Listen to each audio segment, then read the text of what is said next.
This is Morning at NTV, and thank you for making us the #1 breakfast show in the country. Our next conversation, we're going to be taking a look at some of the survivors of the 20-year-old war, more than 20-year-old war in northern Uganda from 1986 to 2006.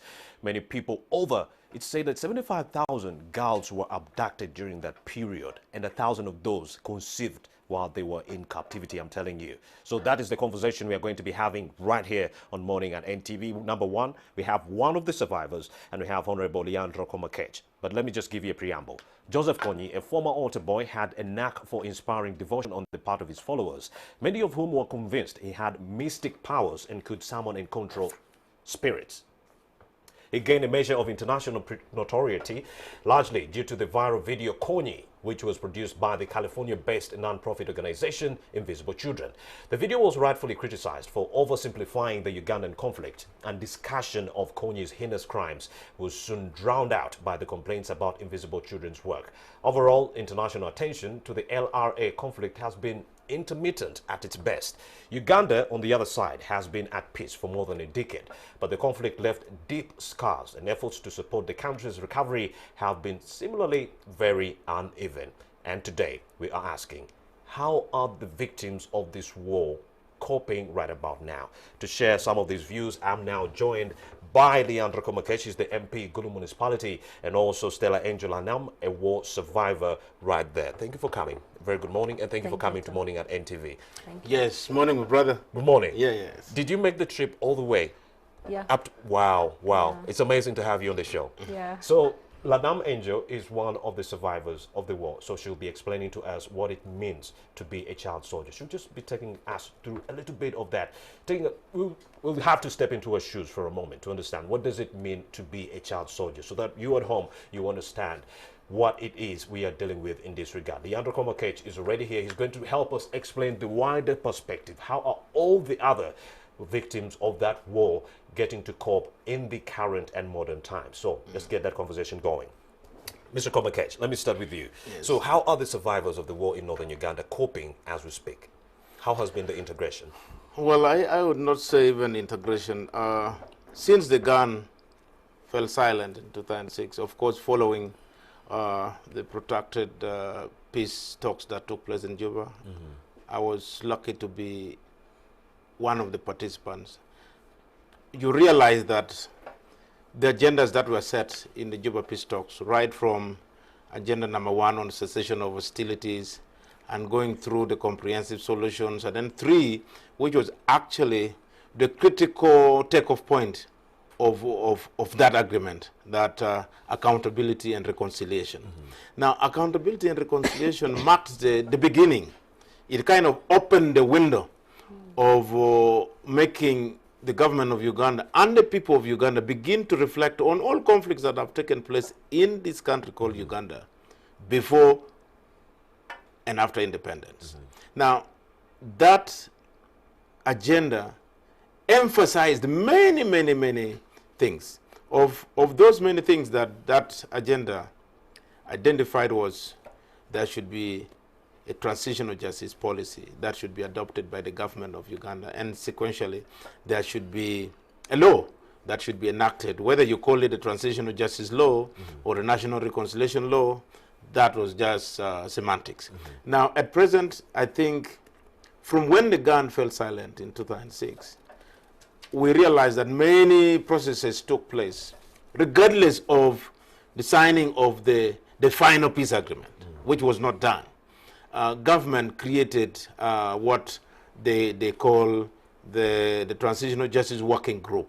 Now, the Transitional Working Group, headed by the former Justice Ogola, kind of started taking shape of what government should do. And through that, we saw the creation of the War Crimes Division, which we thought was good. Compared internationally on what takes place after wars. And then from that period, we expected that while the working group was being done, government should have actually with speed gone ahead to put the TJ policy in place. But that was not done. Now, it took a very long time. And at the end of the day, we were questioning. He said, why is it that it takes so long? The war took so long. And in terms of looking at how solutions should be dealt with, it also has taken so long.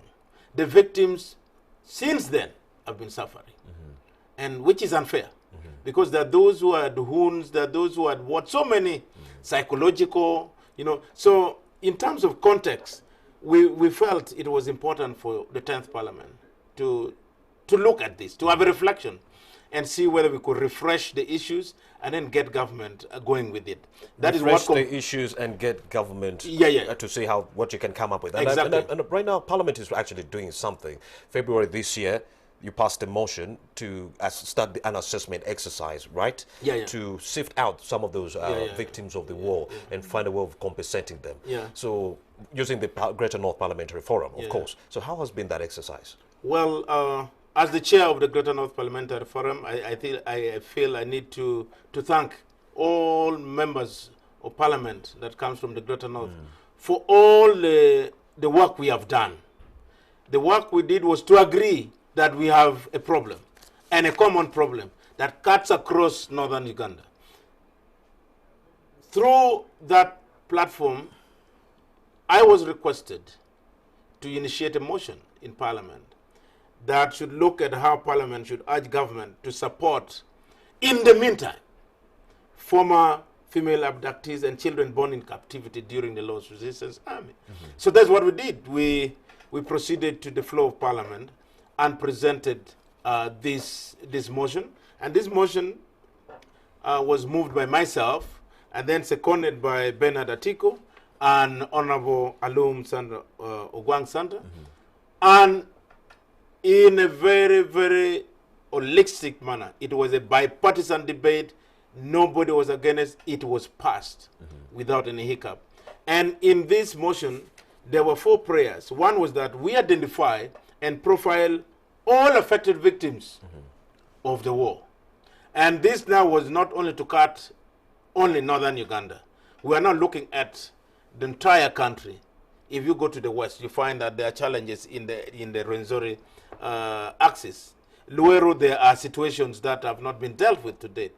So this was one. 2 was about government restructuring the current financing and looking at how to create specific finances to deal with these specific issues, the formerly abducted children and the girls themselves, and also look at, in the broader term, how then they would look at expediting the transitional justice policy. So in all our prayers in this motion, we are happy that actually almost all are now being tackled.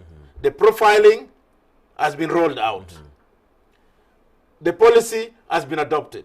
Government adopted this policy on the 17th of June this year in Cabinet.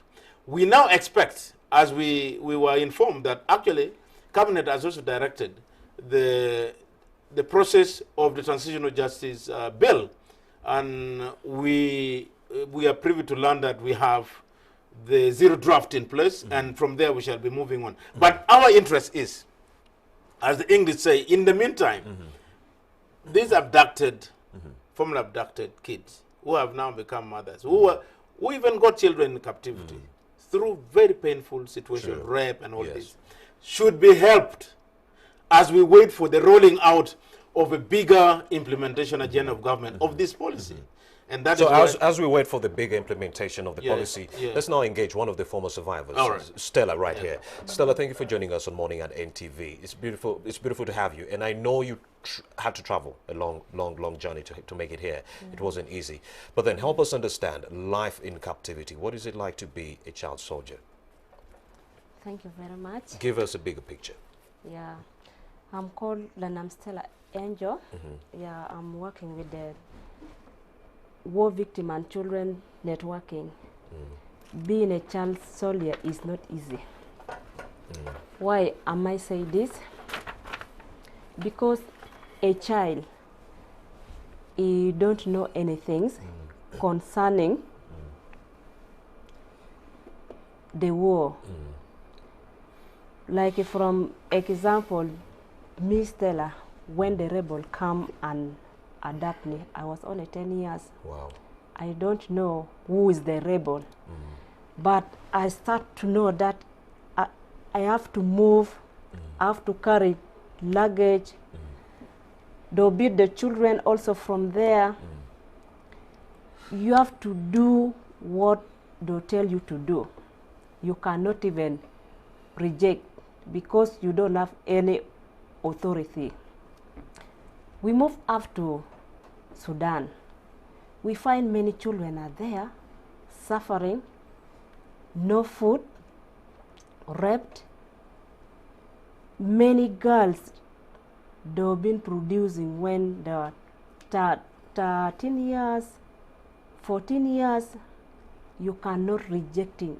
And the men who they are giving to the girls, sometimes you find that the man is 38 years, even 40, even 50. Wow. Can you imagine the child of only 13 years giving to the man Appalling. 35 years is not easy. So for us, the younger girl, we have been suffering a lot in captivities. Not only that, they force you to fight, they force you how to know the gun, and they force you to go where the people is. So that is why you find some other victims who they are coming back home. They're facing now a lot of the challenges like equal yellow, because they will force you to do what you are not supposed to do with the command. And staying in Sudan is not easy.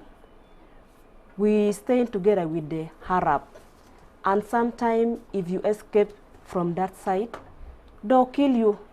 So you see that many girls are taking long time in captivities because you don't know where exactly. If you are from Sudan, you don't know the direction to come back home. We started to come back home in 2000 because the soldier go to Sudan and start attack the rebel from Sudan. That is the time the girls, they get chance to come back home. Even the boys, they get chance to come back home. So being a soldier is not easy. So after you escaped, did you escape? I escaped. So after you 2 escaped, times. and yes, and then you came back to the community. How did they receive you? Were there any cases of stigmatization and discrimination from the community when you came back? Tell us about life after reintegration. When the time we came back home, we find that there are people in the camp. And many people in the camp, they don't like us. They've been telling that we have been fighting and make them to stay in the camp. But like for the girls, they've been suffering for nothing. They've been producing children. They've been carrying the luggage. Some few ladies who they've been fight like it, the men. By that time it was not easy for us, a girl, to settling in a community. And there were things, when we came back home, the government in this country, they're giving us the amnesty, and yet the government didn't protecting us as a citizen of this country. So I was not happy, but nothing we can do at that time. When now we stayed for the 10 years in our country here, we did not receive any support from the government side. We said, as a women, what can we do? We can do something who can help us. So we started to communicating with some other NGOs to talk to them that we want our government to do something for us, the victims, because it is not our will to go to the bush. So that is why we sat down, we created the groups who we chat, we share our stories, we send it to the different organizations, and even we go to our districts to say it, you help us, because we have the children, our children, they're producing, no schooling. If you come with the 5 children, you don't study, you don't have a job, even from your home, your people rejecting you. So you see that the women are renting in the different town in northern region, are renting in the training center because they reject them with their children. Sometimes your family can want you, it will not want your children. As a mother, you cannot reject your children. So that is why you see the women are still renting up to now. That is why we sit down, then we said our voice to feed the Uganda, that we ask you, lawyer, we want you to help us. We want to pass this one to the government. How can you help us? We wrote what we want our government should do for us, the women and the children. What do you want the government to do for you? We want the government at least to pay our children in the school. We want the livelihood for the mothers. Then we want the justice, because it is not our will to go. We want the justice in our country here. Yes. And we want also the government should compensate what we have been suffering, because our life is spoiled. We did not go to school. Somehow our mother did not even go even P1. So you find both of the parents die. Even the land, they rejected from the land, and now is stranded. So we want our government should do something and should look these people, that this one, the first people who the government must started to do with them. Miss Stella Angela Nam is the war survivor of the more than 20-year-old war in northern Uganda that was started in 1986 all the way to 2006 right there. She's saying there's a lot more that the government should do for them in that regard. And then we are having also the Gulu Municipality MP, Leandro Komakech, who is a representative of the government, I believe.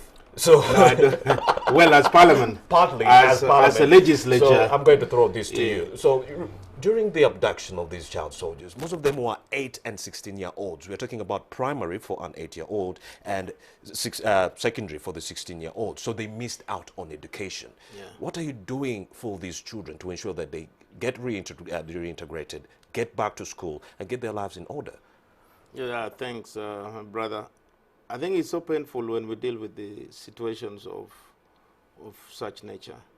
I think in Uganda we have witnessed a situation where you run a conflict for over 20 years.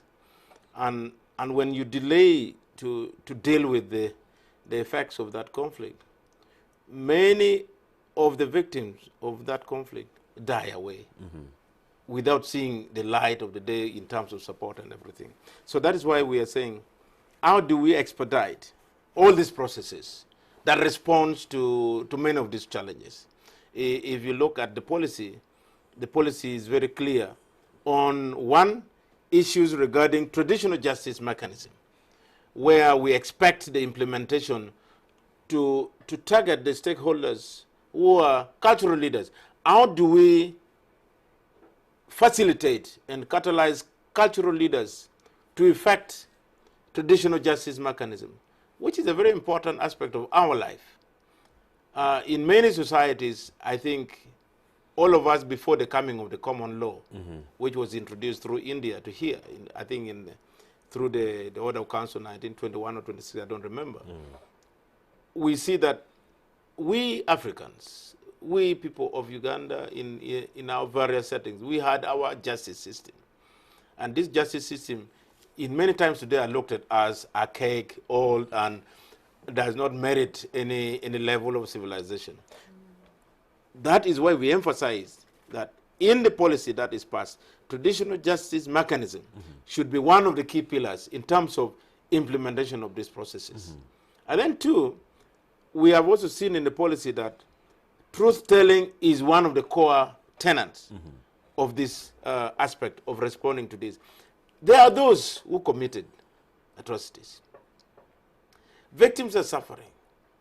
We would want an open, well-instituted truth commission, the National Truth Commission, to facilitate a truth-telling process in this country, which will now go back to the early times. When did the rain start beating us? This process will enable Ugandans who have a lot of these feelings in them to come out and share through that truth-telling process. Because in Uganda, it is very interesting that in 1971, Amin instituted the first Truth Commission, and it was about looking at the disappeared, Ugandans who had disappeared. But when Idi Amin found out that the recommendation of the commission was actually even indicting him, he then ordered for the arrest as well of those who did the exercise. So, but at least we were proud that Uganda was the first in the whole world to initiate a truth-telling process. And of course, that was done by Amin. Now we are saying, President Museveni, with all the challenges we have gone through Uganda, because if Uganda was a human being, the patches, the wounds, and the signs of many things, Uganda would look so ugly because of the conflict we have gone through. But we are saying, let there be a truth-telling process through a mechanism that this policy has put in place. And then the third, which has also been put in place, is what we call reparation agenda. Now, reparation agenda goes straight to look at, yes, to the survivors. How do we give what, even if we are not giving all, government should respond to their needs. And to all those who are out there. In northern Uganda, you have seen that they did a lot in terms of cattle compensation in Lango, and going on in Teso is still pending. We are saying it is not only cattle that we lost. We lost lives. We lost opportunities of young people who should have been better human resources in this country. Others died. Others did not go to school. How do we respond to such kind of challenges? We are also saying, how do you deal with the agendas of seeing that institution that should be put in place is effective to do this exercise? That's why we are saying, is it Office of the Prime Minister? Is it Minister of Internal Affairs? Is it Minister of Justice? So those are the policy challenges that we need to deal with at present. But I think what the victims need now is, to what extent can we go in to implement this policy that was adopted in June? We expect government, now that we have initiated the process of budget for 2020-2021, to ensure that part of what should be implemented is the reparation agenda that begins to look at a bigger chunk of some of the issues that needs to be dealt with. Because what we did in the policy was, in the motion, was just picking a small issue and said, can we deal with this formerly abducted girls and their children born in captivity? We expect government to roll out 50 billion as part of the beginning process to let them have a livelihood support system and then take back to school these young kids who have not been in position to go to school. Well, of course, Mr. Leandro Kumakesh, before we talk about reparations, we have to talk about the profiling of the people you're going to compensate. Were you successful in the profiling of all the victims of the war in northern Uganda? I think the exercise is ongoing. I'm very happy that they roll out the exercise, and the exercise is supposed not to be only in Chole. It should cover West Nile in totality. It should cover Lango, Teso, and goes on to all the areas that have been identified as conflict zones. It should come to Luero Triangle. It should go to the Rwenzori region and other places. So this is government responsibility. And we believe that the Minister of Internal Affairs and Office of the Prime Minister should be fully involved to ensure that this is done fairly. But in the meantime, we expect that the tailored motion that was geared towards the very vulnerable should be dealt with as quickly as possible. But we believe that when the profiling is done, because all of us are victims, but those who have, in terms of the degree or intensity of the victimhood. Others are greater. But we expect that government should be dealing with this phase by phase. We have lost a lot.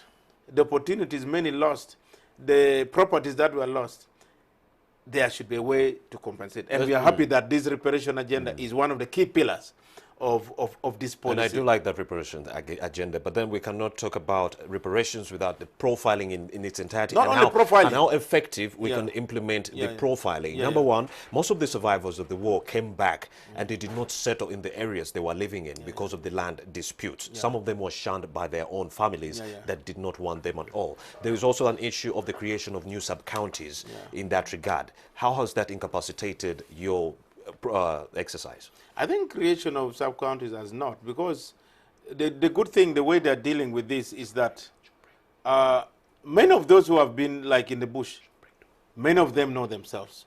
And in terms of rolling out the programs, when they did the radio announcements and went to particular places, they would automatically meet many of these victims. So far, the way they did it, it has been very transparent.